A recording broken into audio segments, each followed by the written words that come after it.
एक बार फिर से नरेंद्र यादव आपके अपने यूट्यूब चैनल हरियाणा एग्जाम गुरु में आप सभी का स्वागत करता हूं। और आज जो है हम बात करने वाले हैं हरियाणा राज्य में। जैसे कि हम पहले भी टॉपिक चला हुआ था हमारा, हरियाणा राज्य में 1857 की क्रांति, जो भी इंसिडेंट हुए थे वो हम बात कर चुके थे। और लास्ट जो वीडियो था उसमें मैं आपको बता रहा था कि हरियाणा राज्य में कुछ रियासतें ऐसी थी जो अंग्रेजों का साथ देती थी, कुछ रियासतें ऐसी थी जो हरियाणवी समर्थक रियासतें अंग्रेज समर्थक रियासतें होती थी जिन्होंने अंग्रेजों का साथ दिया, ना कि हरियाणा का साथ दिया। और मैंने बात की थी, एक तो जो आपकी रियासत थी झज्जर की रियासत, और दूसरी जो रियासत थी वो थी बल्लभगढ़ की रियासत। नाहर सिंह और बहादुर खां के बारे अब्दुल रहमान खां के बारे में हम लोग बातचीत कर चुके थे।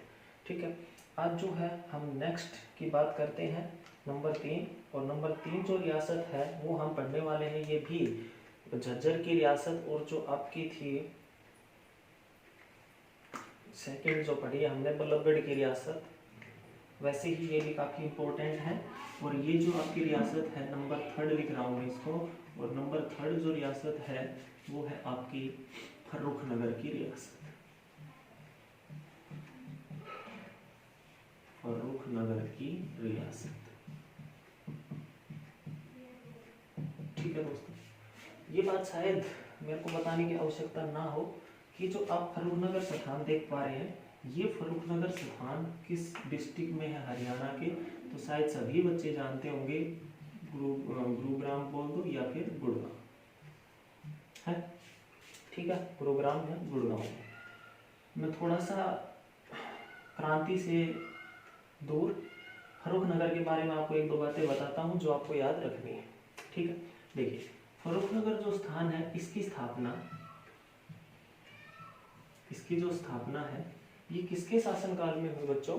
अगर आपसे पूछा जाए कि जो फर्रुखनगर स्थान है इसकी स्थापना किसके शासनकाल में हुई, तो आप बताओगे इसकी स्थापना हुई फर्रुखसियर के शासनकाल में। ठीक है, किसके शासनकाल में हुई है? फर्रुखसियर के शासनकाल में हुई। इसके शासनकाल में फर्रुखनगर की स्थापना हुई, लेकिन की किसने? इसका संस्थापक कौन है? दोनों क्वेश्चन इंपॉर्टेंट। ठीक है, स्थापना तो हुई है फर्रुखनगर की फर्रुखसियर के शासनकाल में, और संस्थापक कौन है इसका? तो एक इसी के निकट गांव है बसीरपुर। ठीक है, कौन सा गांव है? बसीरपुर। और बसीरपुर जो है यहाँ पे था एक बलूची, और इसका नाम था दलेल खां। ठीक है, क्या नाम था इसका? दलेल खां। तो इस दलेल खां नामक व्यक्ति ने किसकी स्थापना की? किस स्थान की? फर्रुखनगर की स्थापना की। ठीक है, देखिए फर्रुखनगर जो है इसकी स्थापना हुई है फर्रुखसियर के शासनकाल में, और संस्थापक कौन है इसका? दलेल खां। ठीक, तो क्वेश्चन ये भी आ जाए कि फर्रुखनगर का नामकरण किसके नाम पे हुआ, या फर्रुखनगर का नाम फर्रुखनगर क्यों रखा गया, तो आप क्या बताओगे? फर्रुखनगर की जो स्थापना है किसके शासनकाल में हुई? फर्रुखसियर के शासनकाल में हुई। तो इसी के नाम पर, फर्रुखसियर के नाम पर ही इस स्थान का नाम क्या रखा गया? फर्रुखनगर रखा गया। तो नामकरण किसके नाम पर हुआ है? फर्रुखसियर के नाम पर हुआ है। ठीक है, दो बातें होगी। अगली बात सुनिए, वर्तमान में ये जो फर्रुखनगर स्थान है ये बहुत ही फेमस है, बहुत ही प्रसिद्ध है अपने सरकंडों की कुर्सियां, या आप बोल सकते हो हमारी हरियाणवी भाषा में बोलते हैं मुड्डे होते हैं ना, कुर्सी टाइप। ठीक है, पीछे से सहारा भी प्रदान करते हैं वो, तो उनको क्या बोलते हैं? मुड्डे बोलते हैं। तो ये जो फर्रुखनगर की कुर्सियां हैं सरकंडों या मुड्डे, ये बहुत ही ज्यादा प्रसिद्ध होते हैं, सस्ते भी होते हैं और मजबूत भी होते हैं। तो बढ़िया क्वेश्चन है, सरकंडों की कुर्सियों के लिए हरियाणा का कौन सा स्थान फेमस है, प्रसिद्ध है? तो आपका आंसर बताओगे फर्रुखनगर जो है ये फेमस है, प्रसिद्ध है। एक बात और, जब अंग्रेजों का समय था, जब हमारा हरियाणा राज्य गुलाम था भारत के साथ अंग्रेजों का, तो हरियाणा का कौन सा स्थान था जो नमक के व्यापार के लिए किसके लिए? नमक के व्यापार के लिए प्रसिद्ध था। तो नमक का व्यापार जो होता था वो कहाँ से होता था? फर्रुखनगर से होता था। फर्रुखनगर के अलावा फिरोजपुर झिरका का नाम सुना होगा आपने, मेवात में, नूह में, वहां से भी नमक का व्यापार होता था। लेकिन ज्यादातर जो है नमक का व्यापार कहाँ से होता था? फर्रुखनगर से होता था। ठीक है, तो ये कुछ बातें आपको याद रखनी है, क्रांति से थोड़ा सा अलग। ठीक है, एक बार फिर से बता देता हूँ। फर्रुखनगर जो है इसका नामकरण फर्रुखसियर के नाम पे हुआ, क्योंकि फर्रुखनगर जो है फर्रुखसियर के शासन काल में ही बसाया गया। और किसके द्वारा? तो बसीरपुर का जो बलूची था, या फिर बोल सकते हो आप इसको फौजदार। ठीक है, फौजदार कौन था? दलेल खां। तो दलेल खां के द्वारा इसको बसाया गया। और किसके लिए प्रसिद्ध है ये? सरकंडों की कुर्सियों के लिए प्रसिद्ध है, मुद्दों के लिए प्रसिद्ध है। और नमक का व्यापार कहाँ पे होता था? फर्रुखनगर का। अच्छा, ये बढ़िया क्वेश्चन है कि जो फर्रुखसियर था इसने दलेल खां को कौन सी उपाधि दी? जो वर्ड मैंने लिखा है यहाँ पे फौजदार, ये उपाधि प्रदान की गई थी फर्रुखसियर के द्वारा। किसको? दलेल खां को। किसकी? फौजदार की। तो इसलिए हमने इसको क्या बोल दिया? फौजदार बोल दिया। ठीक है, वही फर्रुखनगर जिसके पास आपका सुल्तानपुर गांव है, जहां पे हरियाणा राज्य का सुल्तानपुर राष्ट्रीय उद्यान भी क्या है? उपस्थित है।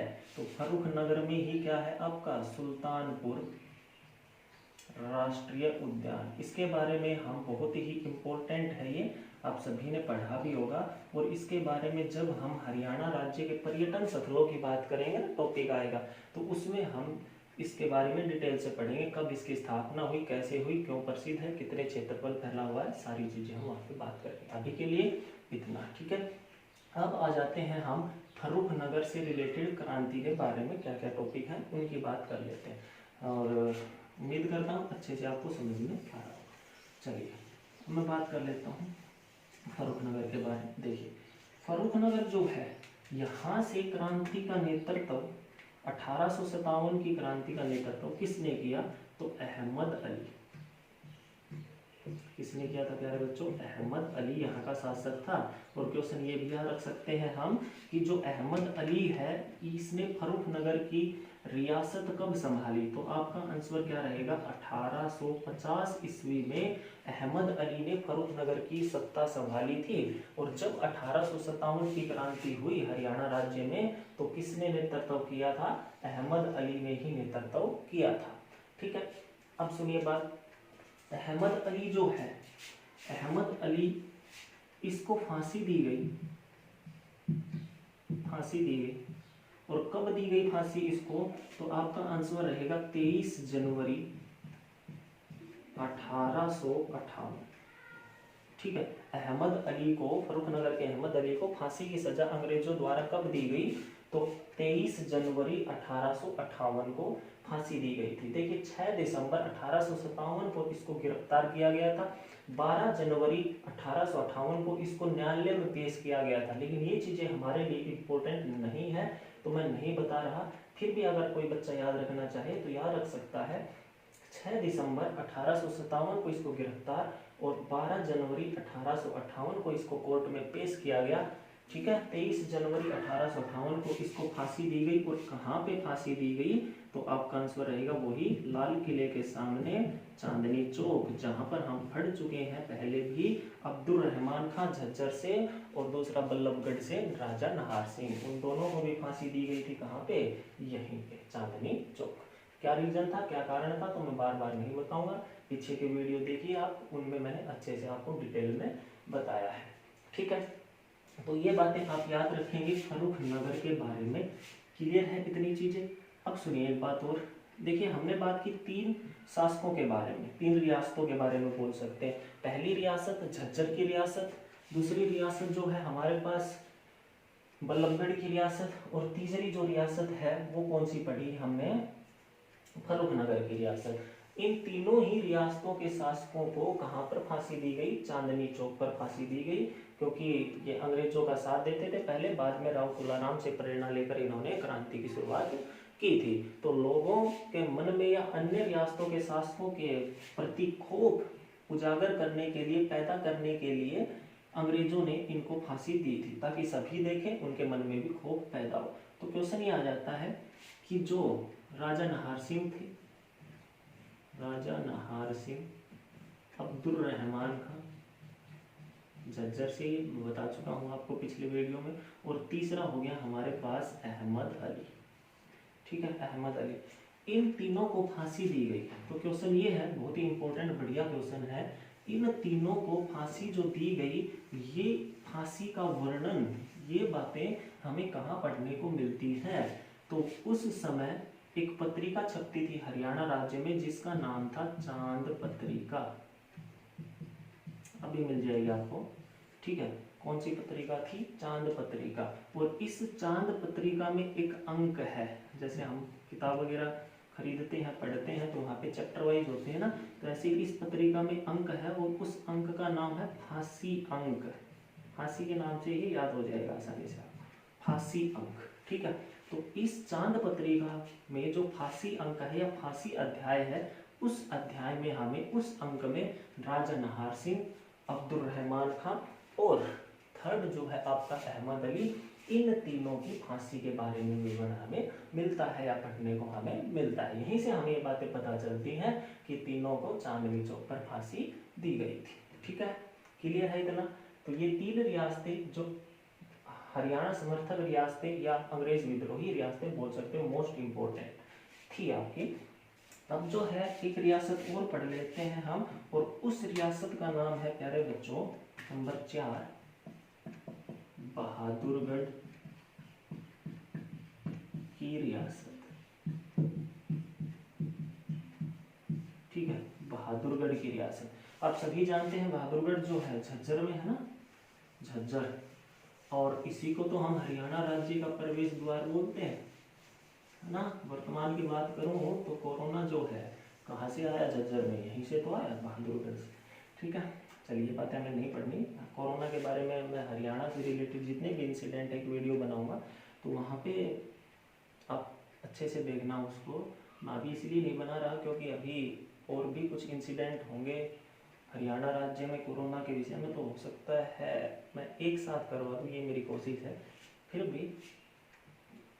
कोशिश करेंगे हम एक वीडियो बनाने, ठीक है। देखिए बहादुरगढ़ की बात करें, ये एक छोटी सी रियासत थी, और बहादुरगढ़ जो है ये कहाँ पे है? दादरी, और हम बोल सकते हैं दिल्ली, इसके बीच में, ठीक है। दादरी और दिल्ली के बीच में ये बहादुरगढ़ की रियासत जो है उस समय उपस्थित थी, ठीक। और ये दिल्ली के निकट है, मैंने बताया आपको किसके निकट है? दिल्ली के निकट है। तो दिल्ली का जो शासन था वो किसके पास था? बहादुर शाह जफर, ठीक है, बहादुर शाह जफर। तो जब हरियाणा राज्य में 1857 की क्रांति हुई, तो हरियाणा की कौन सी ऐसी रियासत थी जिस पर बहादुर शाह जफर ने अपना अधिकार कर लिया? तो कौन सी बताएंगे आप लोग? बहादुर शाह जफर ने अधिकार कर लिया जी बहादुरगढ़ की रियासत पर। क्यों? क्योंकि दिल्ली के निकट थी ये, ठीक है। और जब क्रांति हुई तो सिंपल सी बात है, बहादुरगढ़ की जो रियासत है इसका नेतृत्व कौन करेगा? बहादुर शाह जफर करेगा। लेकिन इतना योग्य शासक ये नहीं माना जाता, तो क्या होता है, बहादुर शाह जफर की 1866 ईस्वी में मृत्यु हो जाती है लाहौर में। और मृत्यु के बाद जो आपकी हरियाणा की बहादुरगढ़ की रियासत है, ये भी किसके अधीन हो जाती है? अंग्रेजों के अधीन हो जाती है। तो ये हरियाणा की प्रमुख रूप से आपको 4 रियासतें याद रखनी है, जो उस समय 1857 की क्रांति के समय क्या होती थी? अंग्रेज विद्रोही या हरियाणा विद्रोही रियासतें होती थी, ठीक है। चलिए अब मैं बात करूंगा आगे हरियाणा की जो रियासतें हैं, जिन्होंने हरियाणा की जगह किसका साथ दिया? अंग्रेजों का साथ दिया, ठीक है। अरे बच्चों, अगर आपको वीडियो अच्छी लगे तो सब्सक्राइब, लाइक और शेयर करना ना भूले दोस्तों के साथ। ये एक प्रकार से हमारा फ्यूल मान लीजिए, ईंधन मान लीजिए। हम तभी काम करेंगे जब कोई भी चीज़ है, मशीन है, फ्यूल डालते रहोगे तभी काम करेगी ना। तो थोड़ा सा कॉन्फिडेंस इंक्रीज हो, वीडियो बनाने का मन करे तो प्लीज़ लाइक शेयर करना ना भूले, सब्सक्राइब करना ना भूले चैनल को। आगे जो है बहुत ही इम्पोर्टेंट चीज़ें जो है मैं आपको पढ़ाऊँगा, जो आपने शायद ही किसी यूट्यूब चैनल पे या फिर किताबों में पढ़ी होंगी आपने, ठीक है। तो प्लीज सब्सक्राइब करें, लाइक करें, शेयर करें, ठीक है। चलिए अब मैं बात करता हूँ अंग्रेज समर्थक रियासतें। और जैसे ही ये हमारा टॉपिक समाप्त हो जाएगा, इसके जितने भी एमसीक्यूज हैं, ठीक है, एक बार याद दिला देता हूँ, कुछ बच्चों को ध्यान भी ना हो। टॉपिक चला हुआ है, जितनी भी वीडियो हमने हरियाणा से कवर किए हैं उसमें अभी तक एक भी टॉपिक कंप्लीट नहीं हुआ। मैं पूरा डिटेल से पढ़ा रहा हूँ क्योंकि हमारे पास फिलहाल टाइम ही टाइम है, तो अच्छे से हम तैयारी करें। तो मैं एक एक चीज़ बता रहा हूँ, एक भी चीज़ आपकी मिस नहीं होगी। कोई भी बुक उठाएं आप, एक भी क्वेश्चन आपका मिस नहीं होगा, ठीक है। इसीलिए काफ़ी टाइम लग रहा है। तो हमारा टॉपिक चला हुआ है आधुनिक इतिहास, हरियाणा का आधुनिक इतिहास, जिसकी शुरुआत मैंने ब्रिटिश ईस्ट इंडिया कंपनी के आगमन से की है और लास्ट पहुंचेंगे 1966 तक, ठीक है। तो जितने भी क्वेश्चन होंगे इसके, वो मैं आपको टेलीग्राम चैनल का लिंक दे रखा है, या फिर पर्सनली भी व्हाट्सएप के थ्रू, या और भी जो भी आजकल काफ़ी चीज़ें चली हुई हैं, जो नोट्स हैं वो प्राप्त कर सकते हैं, ठीक है। देखिए अंग्रेज समर्थक रियासतें, इसमें भी हम जो है हरियाणा की 2 रियासतों में कन्वर्ट कर देंगे, तो जितनी भी, एक तो वो रियासतें जो हरियाणा की थी, हरियाणवी, लेकिन साथ किसका दिया, अंग्रेजों का, ठीक है। और दूसरी जो कैटेगरी है वो मैं डिवाइड कर देता हूँ पड़ोसी रियासतें। ये ऐसी रियासतें थी, ये ऐसे नालायक थे, ना तो हरियाणा के थे, ठीक है, फिर भी इन्होंने जो है साथ दिया हरियाणा में आकर बिना बात अंग्रेजों का, ठीक।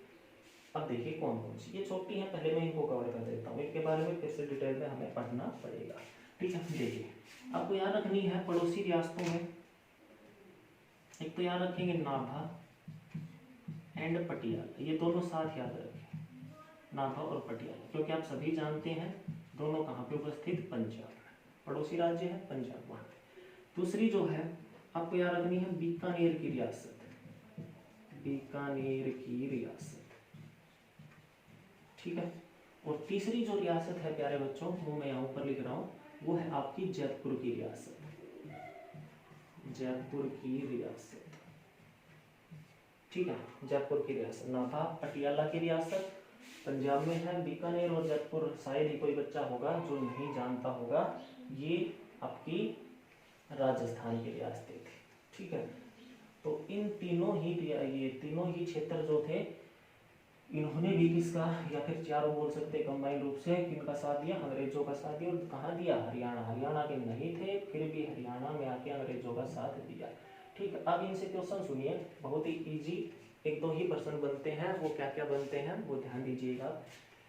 जैसे पूछ लेगा नाभा और पटियाला, ये थी तो अंग्रेजी समर्थक रियासतें, लेकिन किस क्षेत्र में अंग्रेजों का साथ दिया, हरियाणा के किस क्षेत्र में अंग्रेजों का साथ दिया। ऐसे ही बीकानेर की रियासत ने हरियाणा के किस क्षेत्र में अंग्रेजों का साथ दिया, ऐसे ही जयपुर, ठीक है। ये बात आपको याद रखनी है, इनमें इतना ही आपको याद रखना, इससे ज़्यादा कुछ भी आपको नहीं पढ़ना है, ठीक है। तो इन क्वेश्चन को हम वैसे बहुत ही ईजिली कर सकते हैं, लेकिन तब ही कर सकते हैं जब ये हमारे नज़दीक हो, है ना।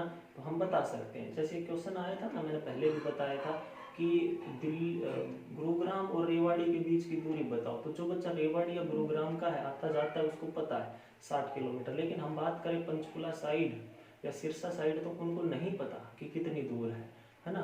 तो क्या होगा, तब ही बता पाएंगे जब हम इनसे रिलेटेड हो, ठीक है।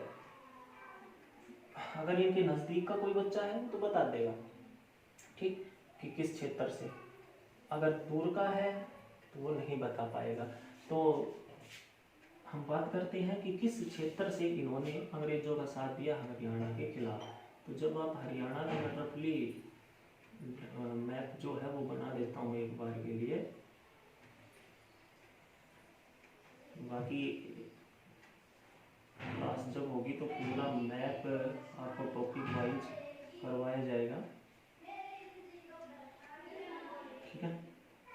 ये छोटा सा पार्ट मैंने बना दिया दिल्ली, ये आपका ऊपर की साइड पंचकुला, ठीक। इस प्रकार से हरियाणा का मानचित्र बनेगा। मैं जब भी टॉपिक करवाऊंगा जैसे बाउंड्रीज वगैरह सीमाओं के बारे में बताऊंगा तो पूरा मैप से बताऊंगा, ठीक है, किस क्षेत्र को कौन सी सीमा टच करती है, कौन सा जिला, या सारी चीज़ें इसमें हम बात करेंगे। तो देखिए इस क्षेत्र में आपको पता है चंडीगढ़ और पंजाब, मोहाली वगैरह, ठीक है, अभी हम केवल इनकी बात ही करेंगे। ये जो क्षेत्र है ये आपका पूरा स्पर्श करता है सिरसा से लेके महेंद्रगढ़ तक। ये किसको स्पर्श करता है, तो मैं इस साइड लिख देता हूँ राजस्थान को, राजस्थान करता है। ये वाला जो पार्ट है ये हिमाचल प्रदेश को स्पर्श करता है। यहाँ पे एक हमारा जिला है यमुनानगर जो उत्तराखंड की सीमा को स्पर्श करता है, ठीक है। ये आपका केंद्र शासित प्रदेश दिल्ली है, ठीक, और ये हमारा हो गया पूरा दक्षिणी क्षेत्र, ठीक है। ये भी आपको पता है दक्षिणी है, ये आपका उत्तरी भाग है, ये आपका पूर्वी भाग है, और ये आपका पश्चिमी भाग है कि नहीं, है ना। तो उस क्वेश्चन सुनिए, अब इनके ऊपर आ जाइए आप। जयपुर की जो रियासत है ये इसने किस भाग में हरियाणा का साथ दिया, तो आप देखेंगे यहाँ पे आपका डिस्ट्रिक्ट है महेंद्रगढ़, और महेंद्रगढ़ से जैसे ही निकलते हैं तो राजस्थान की सीमा स्टार्ट हो जाती है, कोटपुतली वगैरह, ठीक है, कोटपुतली से आगे जयपुर। तो आप बताओगे जो जयपुर की रियासत है इसने किस भाग में अंग्रेजों का साथ दिया, दक्षिणी भाग में, दक्षिणी क्षेत्र, ठीक है, महेंद्रगढ़ बोल सकते हो जी राज्य। उसके बाद हम बात करें बीकानेर की, तो बीकानेर भी राजस्थान में है, और राजस्थान में कहाँ पे मिलेगा, कौन सी दिशा में, पश्चिमी दिशा में। तो अगर मैं बात करूं बीकानेर की रियासत ने हरियाणा का साथ किस क्षेत्र में दिया, तो आप बताओगे पश्चिमी क्षेत्र में, जयपुर ने दक्षिणी क्षेत्र में, ठीक। उसके बाद हम बात करते हैं नाभा और पटियाला, तो आपको पता चल चुका है नाभा और पटियाला किस भाग में है, उत्तरी भाग में है, क्योंकि पंजाब के क्षेत्र थे। तो नाभा और पटियाला ने किस भाग में अंग्रेजों का साथ दिया, हरियाणा के उत्तरी भाग, क्लियर है। तो ये हरियाणा राज्य की रियासतें थी, पड़ोसी रियासतें, पड़ोसी राज्यों से रियासतें जिन्होंने अंग्रेजों का साथ दिया हरियाणा के खिलाफ। 3 रियासतें, इनको हम एक में ही पढ़ते हैं। नाभा और पटियाला बता दिया मैंने, उत्तरी क्षेत्र में साथ दिया, बीकानेर पश्चिमी क्षेत्र में साथ दिया, और जयपुर की जो रियासत है इसने किस भाग में साथ दिया, दक्षिणी भाग में साथ दिया, क्लियर है। उम्मीद करता हूँ अच्छे से समझ में आ रहा होगा। तो ये तो थी हमारी पड़ोसी रियासतें। अब हम बात करेंगे जो मैंने पहला टाइप आपको बताया, पहला पार्ट जिसमें हरियाणवी रियासतें हैं जो स्वयं हरियाणा की थी, लेकिन फिर भी इन नालायकों ने हरियाणा का साथ नहीं दिया, अंग्रेजों का साथ दिया। तो वो रियासतें कौन कौन सी थी उनके बारे में हम बात कर लेते हैं, ठीक है। और उनमें जो है हम बात करते हैं प्यारे बच्चों, सबसे पहले काफ़ी ठीक किसी की भी बात कर लो आप, सबसे पहले जो है मैं बात कर लेता हूँ जो फेमस मानी जाती है बहुत बार, लोहारू। लोहारू पहले भी बता चुका हूँ, लोहारू रियासत, ठीक है। लोहारू की रियासत, देखिए लोहारू की रियासत जो है ये शुरुआत से ही अंग्रेजों के अधीन थी। जैसे मैंने बताया ना 1803 में ब्रिटिश ईस्ट इंडिया कंपनी आई थी, तो उन्होंने अंग्रेजों ने रियासतों पे अपना अधिकार कर लिया था संजय जनगांव की संधि के अनुसार। लेकिन लोहारू की जो रियासत थी इसके ऊपर भी अंग्रेजों का अधिकार हो गया। यहाँ पे बात है 1850 की ही, जब अमीनुद्दीन ने यहाँ की सत्ता संभाली। लोहारू जिस बच्चे को नहीं पता नोट कर सकता है, भिवानी में, ठीक है, 1850 में। और 1857 की क्रांति का नेतृत्व भी किसने किया, अमीनुद्दीन ने ही किया था, ठीक है। अब याद रखना है आपको, क्या याद रखना है, लोहारू की रियासत अमीनुद्दीन ने संभाली। बचपन से ही, शुरुआत से ही अमीनुद्दीन जो है ये होता था अंग्रेजों का वफादार,